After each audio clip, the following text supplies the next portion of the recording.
Shopping करने का असली मजा तो सेल में आता है। अब एक हफ्ते की छुट्टी।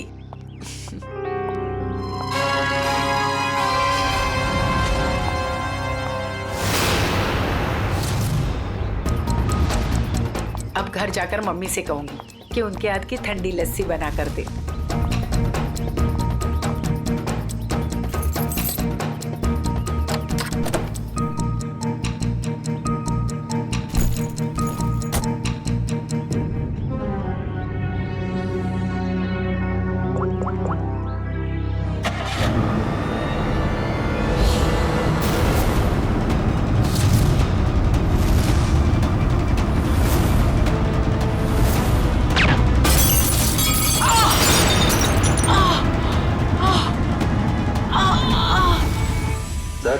आज आपके लिए बहुत ही बड़ा दिन। आज आपको बिजनेसमैन ऑफ द ईयर का अवार्ड मिलने वाला है। आखिर सर आपने दिखाई दिया कि इंसान मेहनत से ही सफलता के शिखर पर पहुंचता है। क्या बात है सर, आप कुछ खोए खोए से दिख रहे हैं? कोई परेशानी? नहीं, ऐसी कोई बात नहीं है। अच्छा, वो तुमने कुमार की एनुअल रिपोर्ट भिजा दी? जी सर। बैठने से पहले हम लोग विराज जी को मुबारकबाद दे दे। मुबारक हो विराज जी। जी शुक्रिया। आप ऐसे ही तरक्की की सीढ़ियां चढ़ते जाइए। शुक्रिया। हेलो, हाँ एक मिनट रुको। विराज जी को आज इतना बड़ा अवार्ड मिल रहा है मगर वो जरा भी खुश नहीं लग रहे। हाँ, उन्हें देख के ऐसा लग रहा था जैसे वो किसी बड़ी परेशानी में है। हाँ कहो, तुम्हारा दिमाग तो ठिकाने पे है। तुम ये डील कैसे कैंसिल कर सकते हो? छोड़ूंगा नहीं मैं तुम्हें। क्या हुआ सर? अंदर सब इंतजार कर रहे हैं आपका। ठीक है चलो।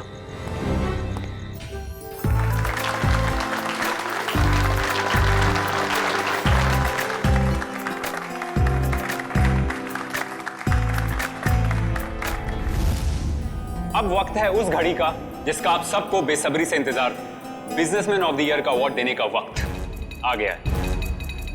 और इस अवार्ड को देने के लिए मैं बुलाना चाहूंगा इस शहर के जाने माने इंडस्ट्रियलिस्ट मिस्टर श्याम विपुल को।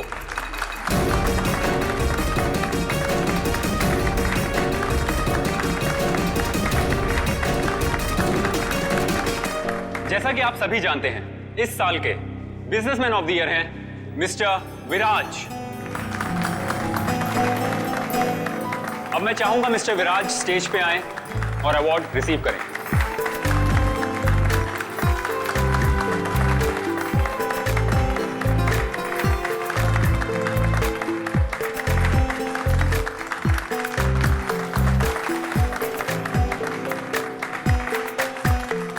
अब मैं चाहूंगा मिस्टर विराज हमारे लिए 2 शब्द कहें।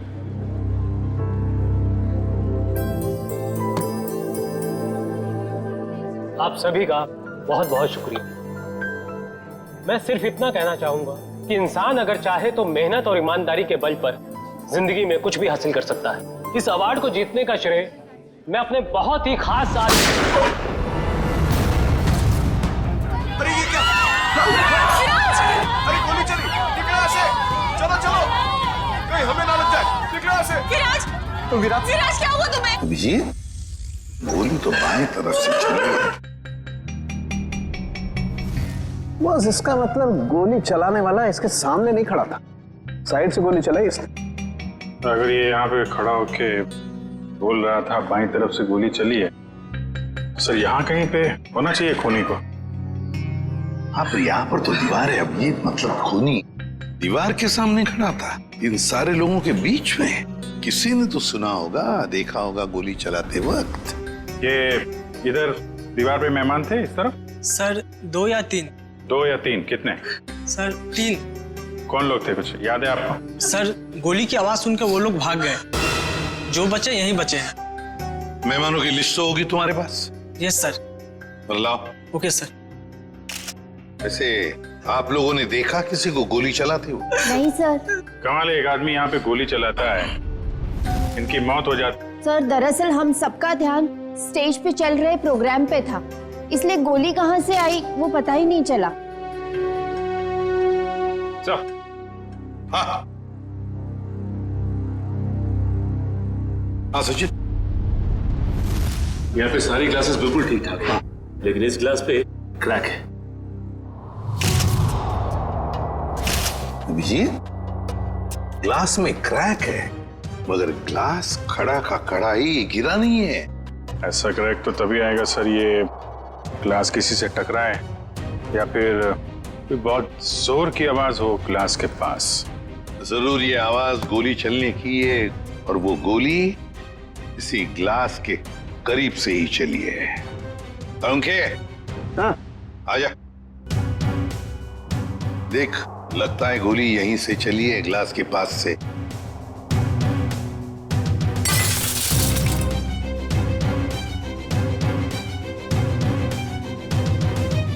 बॉस, देख करके तो ऐसा ही लगता है कि गोली यहीं से चली है।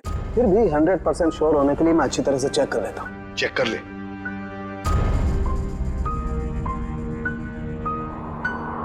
आप लोग उसे बिल्कुल नहीं छोड़ना जिसने विराज को मारा है। बिल्कुल, आपसे वादा करते हैं, जिसने भी ये किया है उसे कड़ी से कड़ी सजा दिला देंगे। तू हिम्मत से काम ले, अगर तू ऐसे करेगा तो काम कैसे चलेगा? चुप हो जा। सीआईडी से आज तक कोई भी मुझे बच नहीं पाया। आप सर, मैं शेखर, विराज का चचेरा भाई। और फिर आप? मेरा नाम आशिका है सर, मैं विराज की बरसों से बिजनेस पार्टनर हूँ सर। और सर मैं विराज जी का पीए हूँ। तो फिर आप में से किसी को भी किसी भर भी शक है किसने किया होगा ये? नहीं सर, उनकी तो किसी से कोई दुश्मनी नहीं थी। नहीं, दुश्मनी तो थी, नहीं तो कोई खून क्यों करेगा? सर मैं कुछ कहना चाहता हूँ। कहिए। सर, विराज जी का आज शाम से बहुत ज्यादा मूड खराब था। खराब मूड? उन्हें तो बिजनेस ऑफ द ईयर का अवार्ड मिला था ना, फिर भी मूड खराब था उनका। इस बात से मैं भी हैरान हूँ, इतने बड़े खुशी के मौके पर उनका मूड बहुत ही ज्यादा चिड़चिड़ा था, और फोन कॉल आने के बाद तो उनका गुस्से का पारा बहुत ज्यादा बढ़ गया। किसका फोन कॉल था? सर ये तो नहीं पता, विराज जी किसी से फोन पर बात कर रहे थे। तुम्हारा दिमाग तो ठिकाने पे है, ये क्या बकवास कर रहे हो तुम? तुम्हें डील कैसे कैंसिल कर सकते हो? छोड़ूंगा नहीं मैं तुम्हें। ये सारी बातें हो रही थी सर। आशिका जी, आपको पता है किस डील के बारे में बोल रहे थे? मुझे इस बारे में कुछ नहीं मालूम। अरे ये कैसे हो सकता है कि आपको इस बारे में कुछ भी पता नहीं? आप तो विराज की बिजनेस पार्टनर थी ना, तो आपको तो पता होना ही चाहिए। सर मैं सच कह रही हूँ, ऐसी कोई डील ही नहीं थी जो कैंसिल हुई है। ऐसा कोई डील नहीं था जो कैंसिल हुआ है, ठीक है? अब हम पता लगा लेंगे कौन सा डील था और क्या हुआ था। मयूर सर, विराज का फोन दो।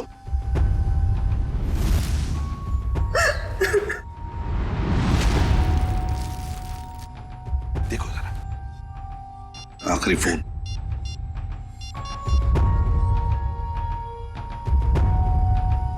नाम तो लिखा नहीं, अनजान नंबर है। फोन लगा के देखो। फोन बंद आ रहा। फोन बंद आ रहा? अभिजीत, फोन बंद आ रहा है, इसका मतलब है विराज की मौत का जिम्मेदार ये फोन कॉल ही है। पता लगाना पड़ेगा ये फोन नंबर है किसका। मनसा, बेकार की जिद छोड़ दो ना। मम्मा प्लीज समझने की कोशिश करो, मुझे सीआईडी के पास जाना ही होगा, उनसे मदद लेनी होगी मम्मा। नहीं, मैं तुम्हें नहीं जाने दूंगी। फिर से हमला हो गया तुम पर तो। मम्मा प्लीज, मैं जो कर रही हूँ वो ठीक कर रही हूँ, let me do it.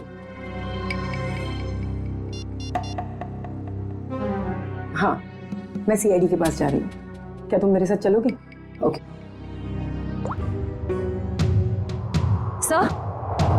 Sir, mobile company वालों से पता चला है कि वो नंबर किसी अर्जुन के नाम पे रजिस्टर्ड है, जो बगोदिया बस्ती में रहता है। लेकिन उसके घर वालों ने बताया कि अर्जुन तो 5 साल पहले मर चुका है। क्या? और उसका सिम कार्ड कौन इस्तेमाल कर रहा है कुछ पता नहीं। तो बड़ा चालाक है ये खूनी, कोई भी सुराग नहीं छोड़ रहा है। 5 साल पहले मरे हुए आदमी का सिम कार्ड इस्तेमाल करता है और फिर विराज का खून भी करता है।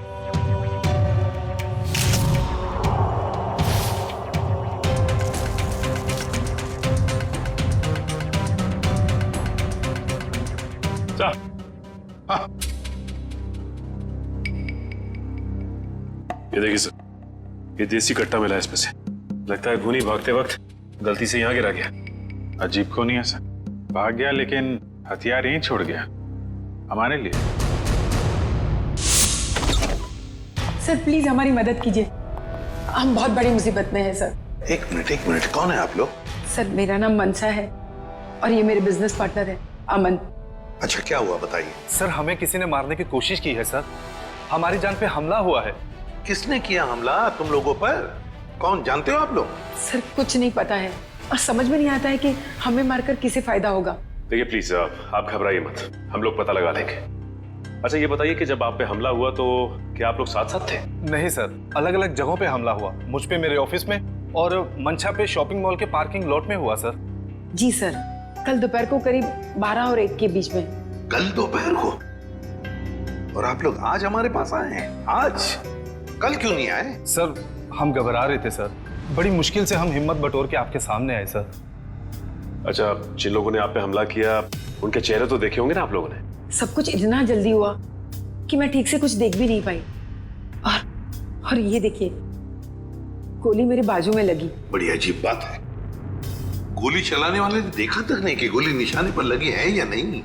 सर अच्छा ही हुआ कि उसने नहीं देखा, वरना शायद आज मैं आप लोगों के सामने जिंदा नहीं खड़ी होती। सर जरूर ये किसी अनाड़ी का काम है, क्योंकि अगर प्रोफेशनल होता तो ऐसी गलती बिल्कुल नहीं करता। अमन, क्या तुम पर भी गोली चली थी? सर मेरे साथ जो हुआ वो तो बहुत ही ज्यादा अजीब था सर। हेलो। अरे नहीं यार, ऑफिस में आज अकेला ही हूँ, शनिवार था इसलिए सभी लोग चले गए। मेरा भी थोड़ा बहुत ही काम बाकी है, बस मैं भी जाने ही वाला हूँ।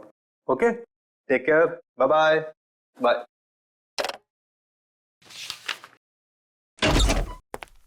अरे ऑफिस में इस वक्त कौन हो सकता है?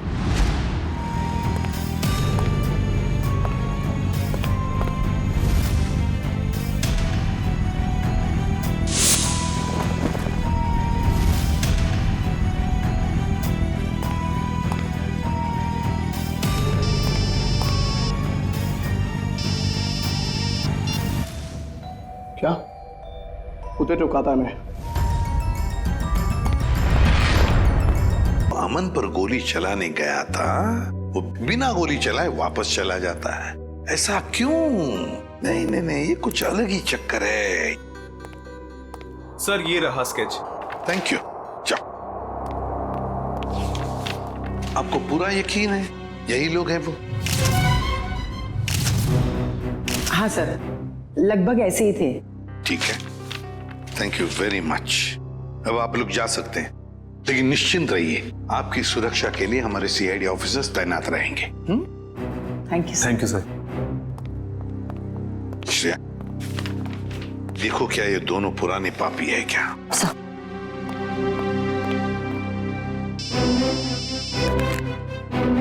हाँ, सड़क के बोल। गोली उसी टेबल पे से चली थी जिस टेबल पर वो वाइन ग्लास था? ओके, ठीक है। सर? हाँ, मिल गया? नहीं सर, उन दोनों का हमारे डेटाबेस में तो कोई रिकॉर्ड ही नहीं है। कोई भी रिकॉर्ड नहीं है उन दोनों का? अच्छा, एक काम करते हैं, वो मॉल जिसके पार्किंग लॉट में मंशा पर हमला हुआ था और अमन का ऑफिस, इन दोनों जगहों के पास उस वक्त जिस वक्त गोली चली थी, उस वक्त जितने भी सेलफोन्स नेटवर्क में थे उन सब का पता लगाते हैं। पर सर ऐसे तो सैकड़ों लोग होंगे। बिल्कुल, सैकड़ों लोग होंगे, सैकड़ों फोन होंगे, मगर मुजरिम उन्हीं में से ही कोई है, उन्हीं में से ही कोई है जो सबसे करीब थे उस पार्किंग लॉट में मंशा के पास और सबसे करीब थे अमन के पास उसके ऑफिस में। उन्हीं में से ही है जो सबसे करीब थे इन दोनों के। फ्रेडी और पंकज को बोलो पता लगाने के लिए। सर फंक्शन का फुटेज रेडी है।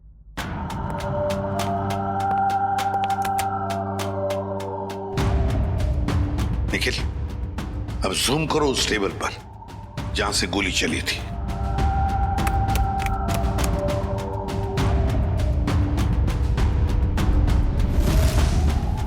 माय गॉड, सर इस टेबल पे तो 3 लड़कियां बैठी हैं। इसका मतलब इनमें से किसी ने विराज पे गोली चलाई।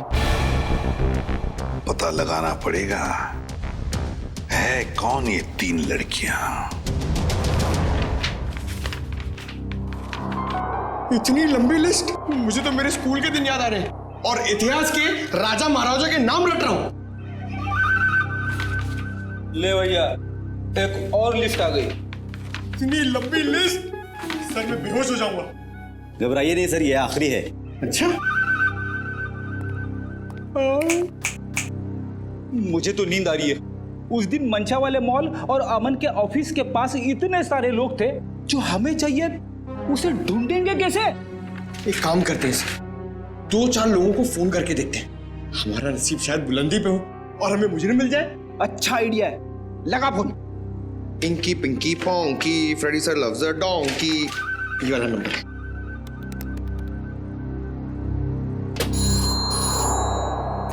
हेलो। हेलो, क्या नाम है आपका मैडम? तुम्हें क्यों बताऊं? तुम्हें शर्म नहीं आती? अनजान लड़की को फोन करके परेशान करते हो। अरे नहीं मैडम, आप समझ नहीं रही हैं। अगर तुमने मुझे दोबारा फोन किया ना तो मैं सीआईडी को कंप्लेंट कर दूंगी। मैं खुद सीआईडी से हूँ। और मैं इंडियन क्रिकेट टीम के कैप्टन हूँ। खबरदार जो फोन किया दोबारा। अरे मैडम, आप समझ क्यों नहीं रही हैं? मेरे पति ने कहा ना तुमसे मुझे फोन करके परेशान करने के लिए। जाओ जाके कह दो उसे, मैं 1 पैसा दहेज नहीं देने वाली। दहेज? अबे क्या हुआ पंकज? दहेज का नाम सुन के तेरे पूरे शरीर में 440 वोल्ट का करंट क्यों दौड़ने लगा? अरे सर मत पूछिए, दहेज ही तो मेरी दुखती रग है। सर मेरा पुराना जख्म हरा हो गया। मैं कुछ समझा नहीं। सर आप तो जानते ही हैं, मेरे स्कूल के और कॉलेज के जितने भी फ्रेंड्स हैं सबकी शादी हो चुकी है। मैं ही अकेला बचा हूं कुंवारा। पता है क्यों? क्यों? इस दहेज की वजह से। पंकज, एक सीआईडी ऑफिसर होने के बावजूद भी तुझे दहेज चाहिए? छी, कितनी शर्मनाक बात है ये। रुक, मैं अभी एसीपी साहब को फोन करता हूँ। अरे एसीपी सर को क्यों फोन कर रहे हो? मेरी बात तो सुनो। मैं दहेज नहीं मांग रहा हूँ, लड़की वाले दहेज मांगते हैं। मुझसे कहते हैं जब तक मैं दहेज नहीं दूंगा लड़की से मेरी शादी नहीं कराएंगे। इसलिए तो दहेज का नाम सुनते ही मेरे पसीने छूट जाते हैं सर। तू चिंता मत कर पंकज, जो लड़की तुझे सच्चा प्यार करेगी वो सिर्फ तेरा दिल देखेगी, दहेज या पैसा नहीं, समझे?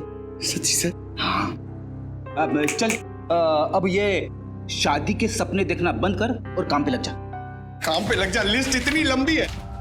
अबे रो क्यों रहा है? चल एक काम करते हैं, देखते हैं इन सारे नंबरों में से ऐसे कौन से 2 नंबर है जो मंशा वाले मॉल और अमन के ऑफिस के सबसे करीब है। देखिए सर,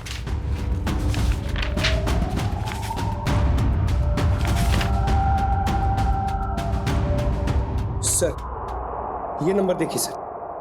सर ये मॉल से सिर्फ 70 मीटर दूर है। सर ये नंबर देखिए, ये ऑफिस से 20 मीटर दूर है sir. Excuse me, yes sir. आप जरा बता सकते हैं कि ये और ये 2 नंबर किसके नाम पे? एक मिनट।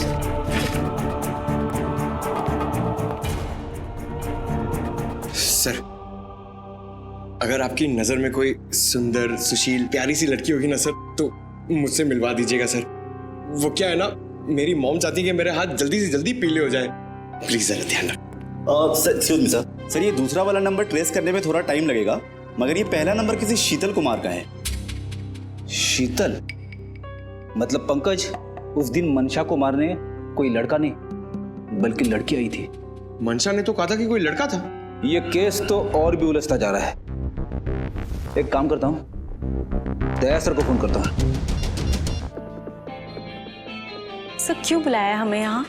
अभी पता चल जाएगा। वो तीसरी लड़की कहाँ है जो इनके साथ में थी? सर उसका नंबर या एड्रेस नहीं मिला, यहाँ तक कि उसका लिस्ट में नाम भी नहीं था। उसका नाम भी नहीं था मेहमानों की लिस्ट में।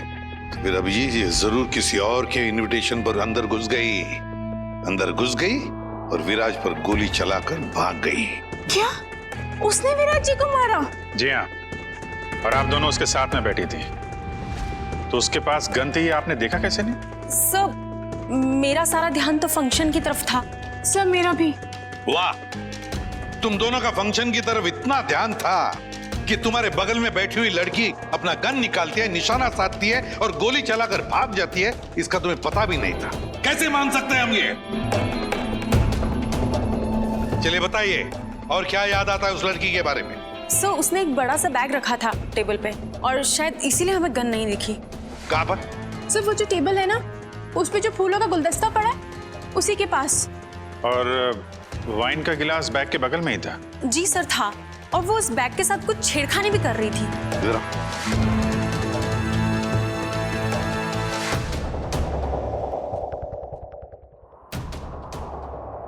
तुम दोनों यहाँ बैठी थी जी सर। और उसने बैग कहाँ रखी थी? सर उसका बैग यहाँ पर था। और ग्लास यहाँ पर? जी जी सर।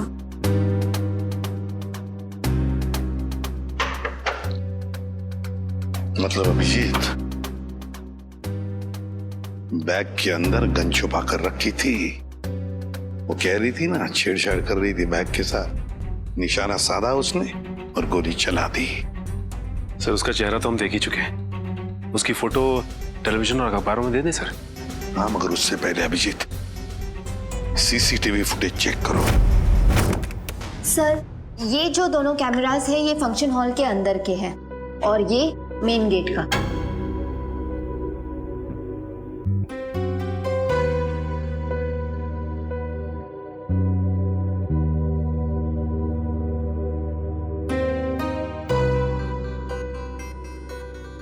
तो काफी देर से आई फंक्शन में। अब जरा ये मेन गेट वाला दिखाना। जी सर। सर ये तो टैक्सी में आई है। टैक्सी में? एक मिनट जरा इसको रिवाइंड करो, कैसे चलाना। Pause pause. अब जरा ये नंबर प्लेट है ना टैक्सी का, उस पर जूम करो।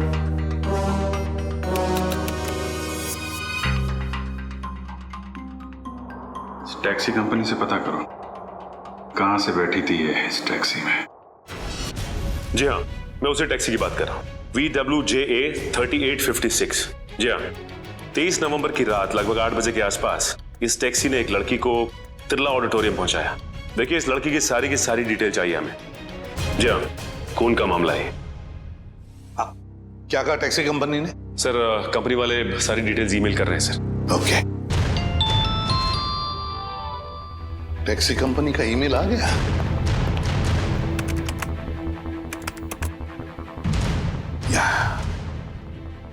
ये रहा उनका मुंबई का रोड मैप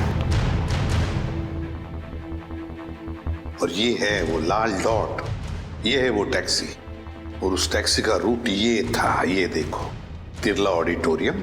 मतलब उस लड़की ने टैक्सी ज्वाला रोड से पकड़ी है, ज्वाला रोड से। बहुत होशियार है लड़की सर, इसने टैक्सी अपने घर पे नहीं बुलाई बल्कि भीड़ भाड़ वाली रोड पे बुलाई।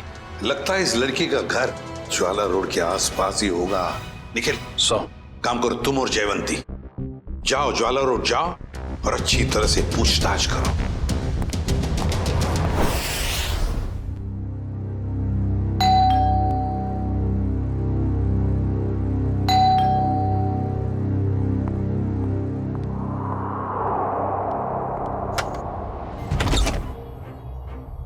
शीतल? क्या? शीतल तुम हो ना? आप लोग क्या कह रहे हैं? ये हेडफोन्स निकालोगी तब सुनाई देगा। ओह, आई एम सो सॉरी। आप लोग तीनों दीपा के कजिन्स हैं, राइट? मैं आप लोग का ही वेट कर रही थी। हम लोग कोई कजिन वजन नहीं है, हम लोग सीआईडी से हैं। सीआईडी? सर सब कुछ ठीक है ना? शनिवार दोपहर 3 बजे तुम मॉल में क्या कर रही थी? कौन सा मॉल? वही मॉल जो जवाहर नगर में है। सर मॉल, मैं कोई मॉल में थी नहीं और जवाहर नगर तो मेरे घर से काफी दूर है, मैं वहां जाती ही नहीं हूँ। देखो शीतल, ड्रामा करने की जरूरत नहीं है। अगर तुम जवाहर नगर नहीं गई थी तो तुम्हारा फोन वहां कैसे पहुंच गया? पर मेरा फोन तो गुम हो चुका है, मेरे पास है ही नहीं। आप लोगों को मिला क्या? ओह, तो फोन मिलने रहा है, बहाने अच्छे हैं, मगर सीआईडी के सामने ये सारे बहाने पिट जाते हैं, क्योंकि हमें यह भी पता है कि इस वक्त आपका फोन कहाँ है। यहीं पर है, घर पे, नेटवर्क यही बता रहा है। पर मेरे पास तो मेरा फोन है ही नहीं और नेटवर्क और सिग्नल, हाँ शायद हो सकता है कि मेरी काम वाली बाई ने चुराया हो। मैं उसे इनफैक्ट निकालने वाली थी काम से। अंदर कौन है? कोई नहीं, शायद चूहा होगा। चूहा? आप लोग कहाँ जा रहे हैं? आप लोग मेरी मर्जी के बगैर मेरे घर में नहीं जा सकते। सुनिए, आप लोग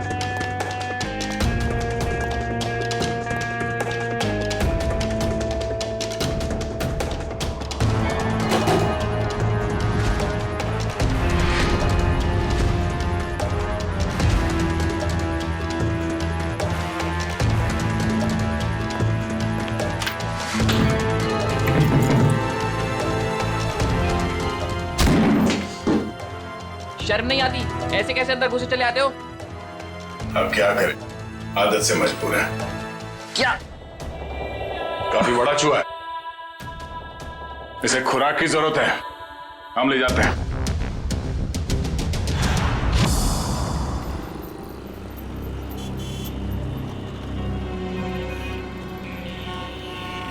रॉम टैक्सी में यहाँ से बैठी होगी वो, लेकिन उसे टैक्सी यहाँ से क्यों पकड़ी होगी, कहीं और से क्यों नहीं, यही समझ में नहीं आ रहा है। देख भाई निखिल, तेरी समझदारी जरा मैं हिला देती हूँ। तुझे पता है, एक आदमी जब सजदर जाता है तो वो बाहर टहलने निकल पड़ता है। सजने के बाद टहलने क्यों लगता है?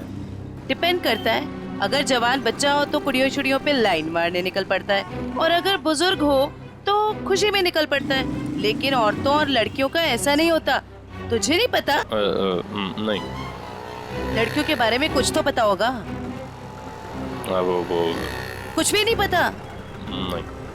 शर्मा क्यों रहा है? नहीं वो देख, लड़की औरत जब एक बार तैयार हो जाती है तो वो ज्यादा दूर तक नहीं जाती, मतलब नहीं जाती, जा ही नहीं सकती। मतलब ये कि वो जहाँ तैयार हुई है टैक्सी भी उसने वही बुलाई होगी। मतलब घर के आसपास? बिल्कुल, देखा था ना वीडियो में, कितनी सजी धजी हुई थी। अब इतना मेकअप और लिपस्टिक उसने होटल में बैठ के नहीं किया, घर पे किया होगा। उसका घर यहीं कहीं आसपास होना चाहिए।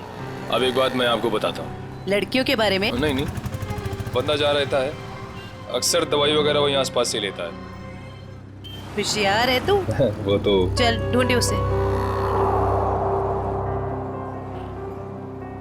एक्सक्यूज मी जी, हमें कुछ चाहिए। प्रिस्क्रिप्शन दिखाओ। ये क्या है? ये प्रिस्क्रिप्शन है। ध्यान से देखो जरा। बात क्या है? देखो, हम सीआईडी से हैं।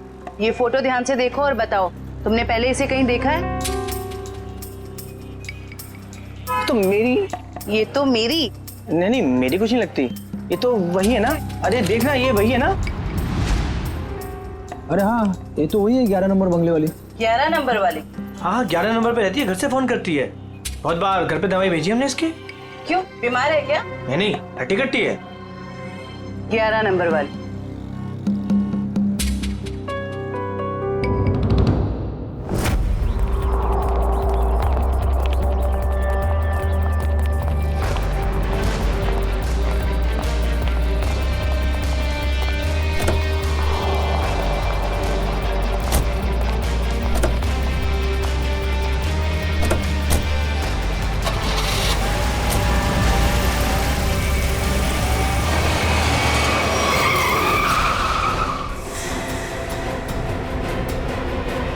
ओ मैडम, गाड़ी हटाओ।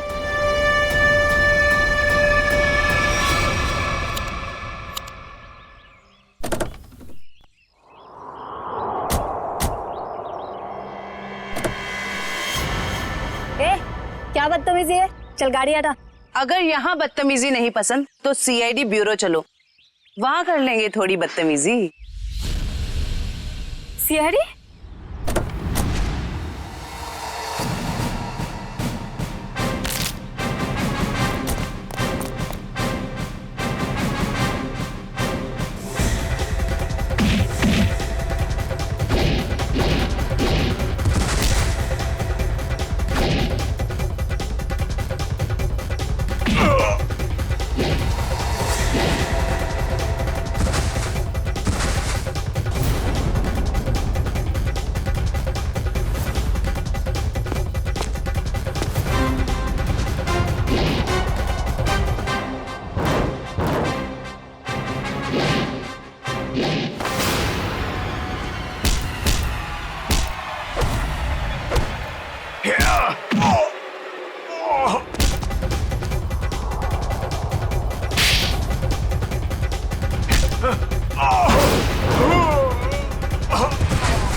सब प्लीज मुझे जाने दीजिए, मेरी कोई गलती नहीं है। चुप!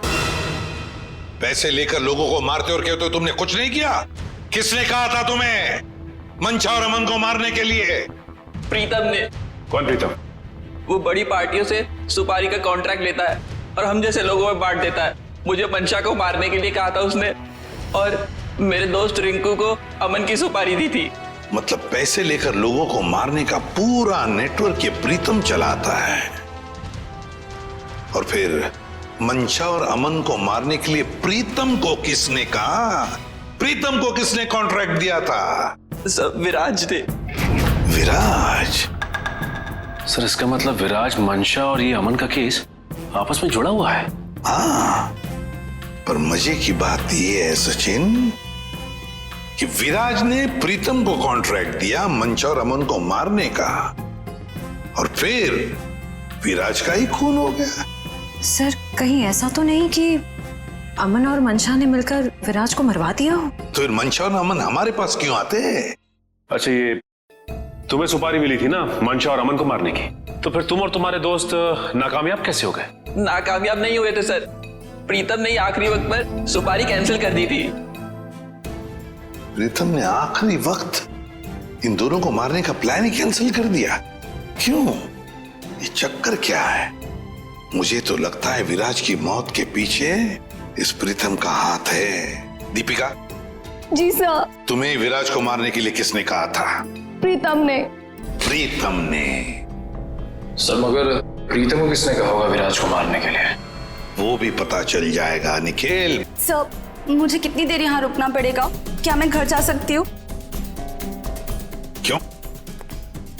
ऐसा कौन सा अच्छा काम किया है जो तुम्हें हम जाने दे? एक खूनी को बचाने की कोशिश की है तुमने, समझे? सब मैं इलेश से प्यार करती हूँ, इसलिए भाग गई थी। तो कौन सा बड़ा काम किया इलेश से प्यार करके? इसे बचाने की कोशिश की तुमने, उसे तो सजा होगी, मगर तुम्हें भी होगी सजा। चले जाओ इसे। चलो। इलेश, तुम्हारे पास प्रीतम का नंबर और एड्रेस तो होगा ना? सर मेरी बात प्रीतम से कभी डायरेक्ट हुई नहीं, हमेशा उसकी सेक्रेटरी जिया से ही बात होती थी। दीपिका, तुम्हारे पास नंबर है प्रीतम का? नहीं, मेरी बात हमेशा उसकी सेक्रेटरी जिया से होती थी। तो फिर सेक्रेटरी जिया का नंबर दो हमें।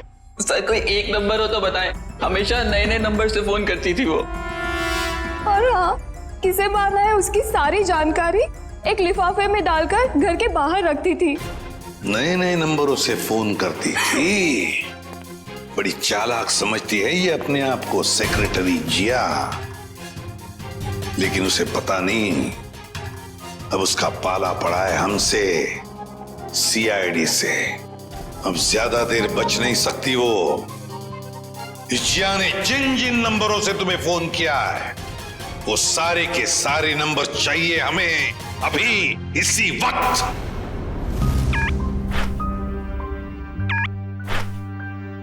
सर ये देखिए, शहर के नक्शे में जो लाल रंग के निशान दिखाई दे रहे हैं, जिया ने आज ये नंबर वहां इस्तेमाल किए हैं। ये है वो पहला नंबर जिया ने इस्तेमाल किया हुआ। राजा पार्क से लेकर खातीपुरा गया है और 30 मिनट तक बात कर रही थी, 30 मिनट तक। और फिर खातीपुरा से वो श्याम नगर आई, उस दौरान उसने 40 मिनट तक बात की। हाँ सर, और तीसरा नंबर उसने इस्तेमाल किया है श्याम नगर से क्वींस रोड के बीच, तकरीबन अब 1 घंटे बाद की है सर। और उसके बाद अब ये क्वींस रोड से विद्यानगर की तरफ गई। और सर विद्यानगर में जिया के नंबर के साथ एक और नंबर है। लगता है ये नंबर प्रीतम का है श्रेया, ये प्रीतम ही है। इस प्रीतम ने बुलाया होगा जिया को विद्यानगर मिलने के लिए। लेकिन सर विद्यानगर के बाद तो जिया का मोबाइल बंद हो गया सर। तो ठीक है, होने दो, लेकिन वो दूसरा नंबर भी तो है जिससे जिया मिली थी, उसको ट्रैक करो निखिल।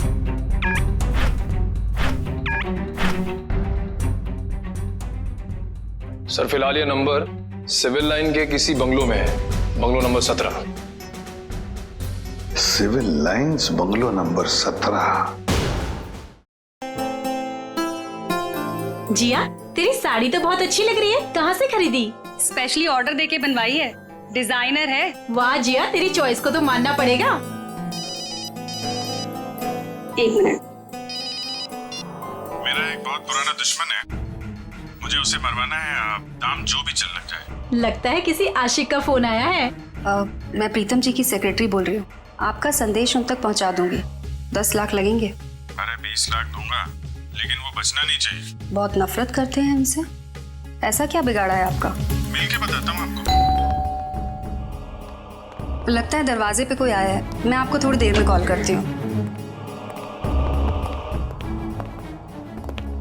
आप? नहीं, वो मैं ही हूँ। आपसे मुलाकात भी हो गई। आप कौन है? वैसे तो मेरा नाम अभिजीत है। लोग मुझे सीनियर इंस्पेक्टर अभिजीत के नाम से जानते हैं। सीआईडी में काम करता हूँ। आप किस नाम से बुलाना पसंद करेंगी? सीआईडी का यहाँ क्या काम? अरे फोन पे बताया ना आपको। अच्छा वो, मुझे लगा कोई मजाक कर रहा है तो मैं भी मजाक करने लग गई। सुपारी का लेन देन तुम्हें मजाक लगता है? जिया, ये सब क्या चल रहा है? सॉरी गर्ल्स, पार्टी खत्म हो गई है, आप लोग जा सकती हैं। Thank you very much. चलिए चलिए। चलो चलो। आप सोच भी नहीं सकती आप कितनी बड़ी मुसीबत में फंस गई हैं। देखिए, मैं प्रीतम के लिए काम करती हूँ, लेकिन मैंने आज तक उसे नहीं देखा। वाह सर, अभी तक ये कह रही थी कि प्रीतम को जानती नहीं है, अब कह रही है देखा नहीं है। ऐसा ना हो थोड़ी देर के बाद ये कहें कि ये खुद प्रीतम है। अरे मैं ऐसा क्यों कहूंगी? मैं प्रीतम नहीं हूँ, मैं तो जिया हूँ। जरा आईडी दिखाइए अपना। ID card? हाँ, I card, driving licence, PAN card, passport, कुछ भी नहीं है। नहीं है? ओह, जरा मैडम का बैग चेक कर लीजिए।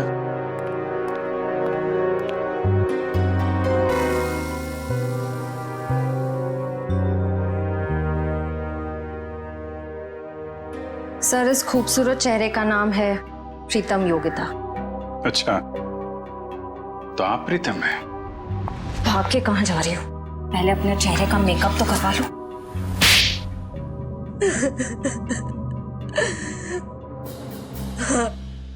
मैं ही प्रीतम हूँ और मैं ही सुपारी लेने का काम करती हूँ। आज की सुपारी किसने दी थी तुम्हें?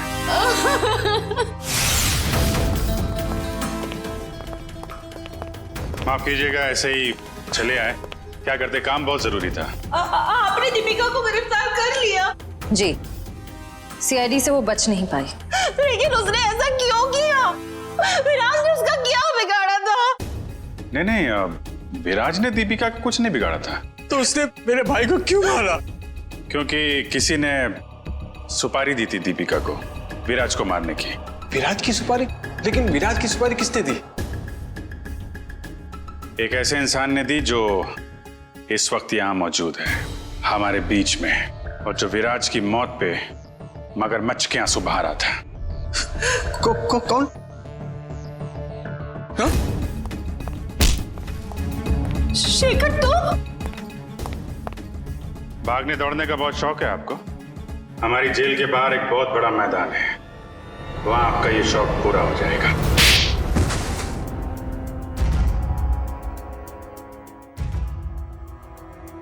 कहने के तो ये हमारा फैमिली बिजनेस था, लेकिन सच तो ये था कि पूरा कारोबार सिर्फ और सिर्फ विराज भैया चलाते थे। और इस बात की तुम्हें जलन थी, हैं? क्यों नहीं होगी जलन? सारी प्रॉपर्टी उनके नाम पे, सारी फैक्ट्रियां, सारी इंडस्ट्री उनके नाम पे थी। भिखारी जैसा महसूस करता था, इसलिए मैंने विराज भैया के प्रतिनिधियों अमन और मनसा के साथ हाथ मिला लिया। और तुम तीनों का एक ही मकसद था, विराज की बर्बादी। हाँ, जब विराज भैया को एहसास हुआ कि अमन और मनसा दिन दुगनी रात चौगनी तरक्की कर रहे थे, तो उन्हें बर्दाश्त नहीं हुआ, उन्होंने दोनों की सुपारी दे दी। और इसके पहले कि वो दोनों मारे जाते, तुमने वो सुपारी कैंसिल करवा के विराज की सुपारी दे दी। हाँ, तो क्या गलत किया मैंने? विराज भैया कौन से दूध के धुले हुए थे? हाँ, वो दूध के धुले नहीं थे, लेकिन तुम्हें उन्होंने एक छोटे भाई से ज्यादा अपने बेटे की तरह समझा था। तुमने जो किया है ना शेखर, उसका तो प्रायश्चित तक नहीं हो सकता। प्रायश्चित के लिए बहुत टाइम मिलेगा, जेल की सलाखों के पीछे फांसी का ऑर्डर आने तक।